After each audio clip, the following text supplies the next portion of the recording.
As June approaches and Father's Day approaches, most recently, lately, I've been thinking about my father. Not just the father I knew growing up, but the young man that he was before I ever existed. Before he became a husband. Before he became a dad.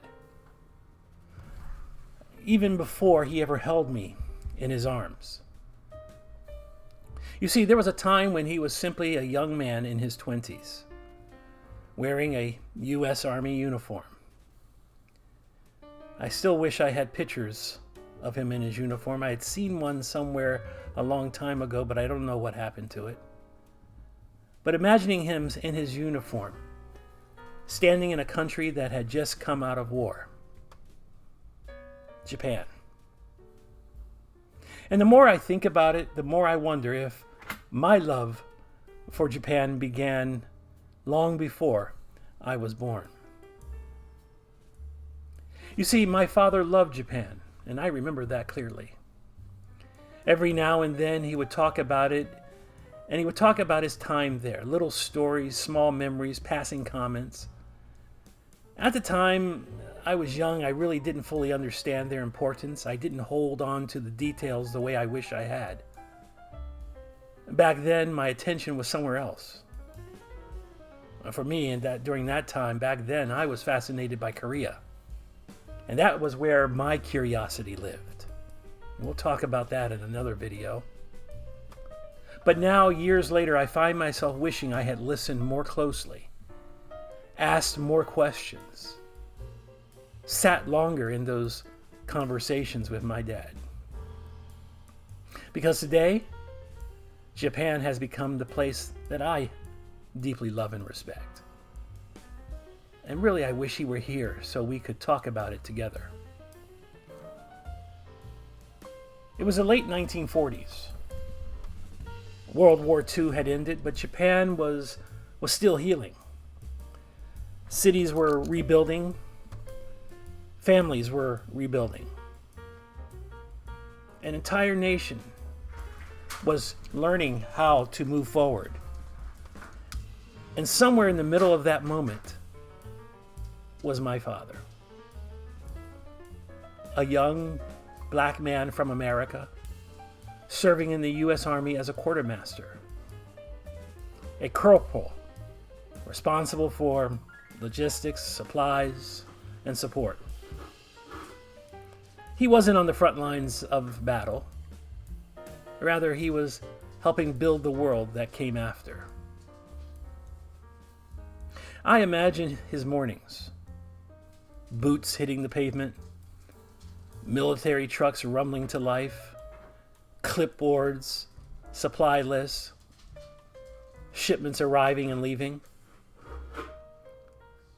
food, clothing, equipment, the quiet machinery that keeps an army alive. No, it wasn't glamorous work, but it mattered. He was helping sustain the American presence in a country trying to rebuild itself from the ground up.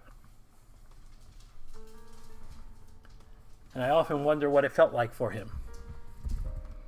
Because America in the late 1940s was still segregated, by no stretch of the imagination.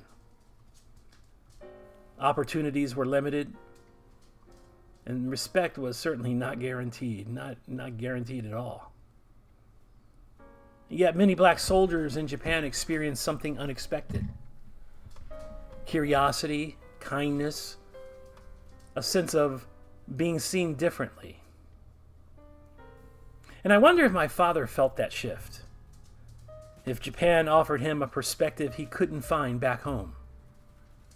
And maybe that was a big part of why he loved it so much. And then there's the music. Yes, my father loved jazz. You've heard me say this millions of times. That love would quietly pass from him to me long before I understood what it meant. During the occupation, American soldiers brought jazz with them. Records, radios, instruments. And guess what? Japan listened. Jazz cafes began to appear. Musicians leaned in and studied the sound. A cultural conversation began, one that still exists today. And I wonder if my father sat somewhere in Japan at night, listening to jazz thousands of miles from home. Did he step into an early jazz cafe? Did he perhaps hear Japanese musicians playing the music that he loved? I wish I could ask him. Because decades later, perhaps I have walked some of those same streets. I would sit in jazz cafes in Tokyo, flip through vinyl records, listen to the same music that my father loved. And in the same country where he once stood as a young soldier, that thought really stops me every time. I wish he was here. I wish he could sit together with me and share stories about Japan. I wish I could tell him how much I have come to respect and admire Japan now. How it feels familiar, how it feels meaningful.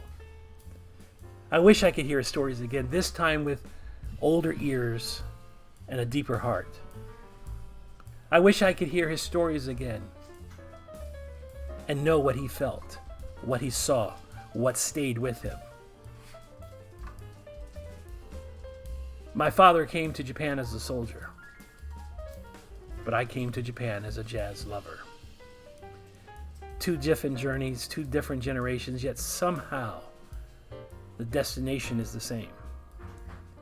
Sometimes life connects us across time in quiet ways, through music, through places, through memories we didn't know that we were inheriting.